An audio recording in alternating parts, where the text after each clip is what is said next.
For today's video, bilang seafood lover, ang challenge natin para kay Empoy, hulaan ng 3 seafood dish na aming ihahain.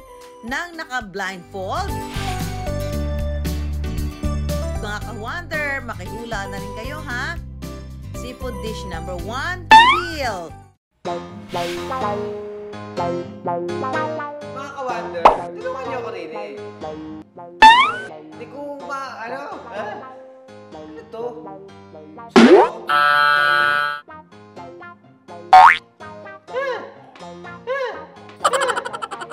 Hindi ko makain. Tenderloin. Tuna. Tuna nga. Oo nga. Second dish naman, Empoy. Malige.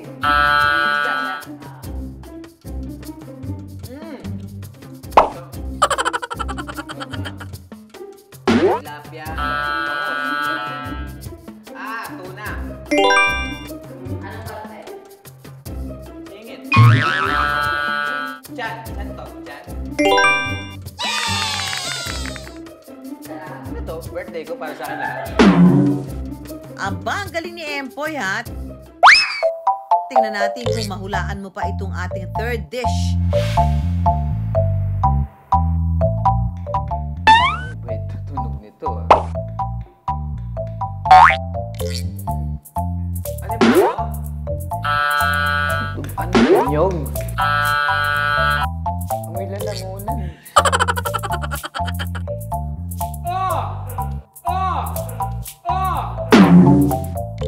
Laman loob, ganun? Liver? Bituka? Alam ko na. Mata. Mata. Mata. Mata ng ano to?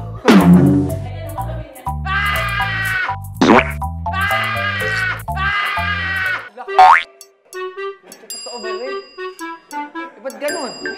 Sino ba namang hindi mapapasigaw? Titigan ka ba naman ng mata ng tuna? Pero huwag matakot mga ka-wonder dahil yan ang ating susunod na lalantakan.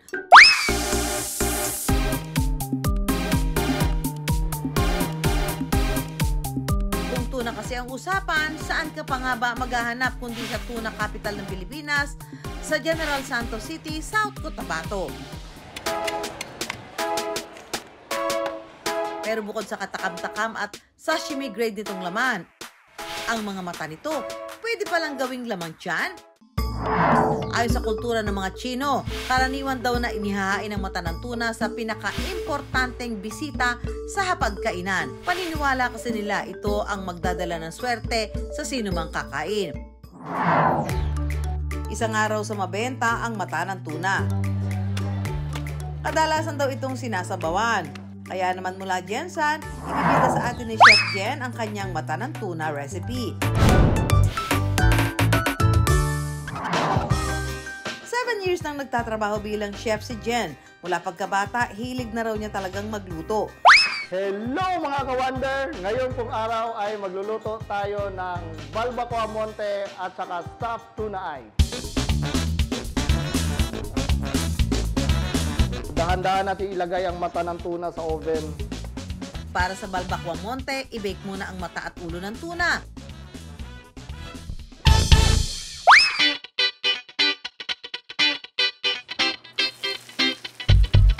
Igisa lang ang mga pampalasa para sa sabaw. Hintayin natin kumulo. At para daw magkakulay, atsuete is a must. Nalaman ko ang pagluluto ng mata ng tuna dahil ito na yung mga kinakain ng taga-Jensan. Kasi ayaw naming masayang yung mga parte ng tuna. Example, mata, buntot, balat, laman loob. Habang kumukulo yung ating balbacoa monte, magsisimula na naman tayo sa pangalawang dish natin, yung stuffed tuna eye. Ayan, dahan-dahan natin siyang ilagay dito.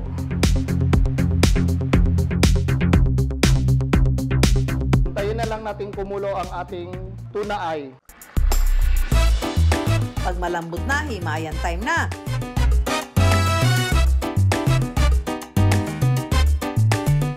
Haluin natin ng mabuti.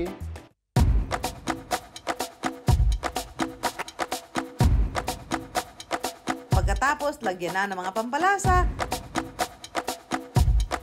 Halu-haluin lang natin.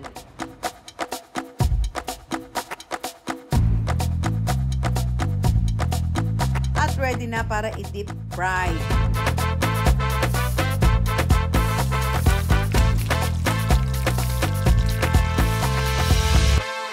Okay mga ka-wonder, tapos na po tayo magluto ng ating Balbacoa Monte. At saka stuffed tuna eye.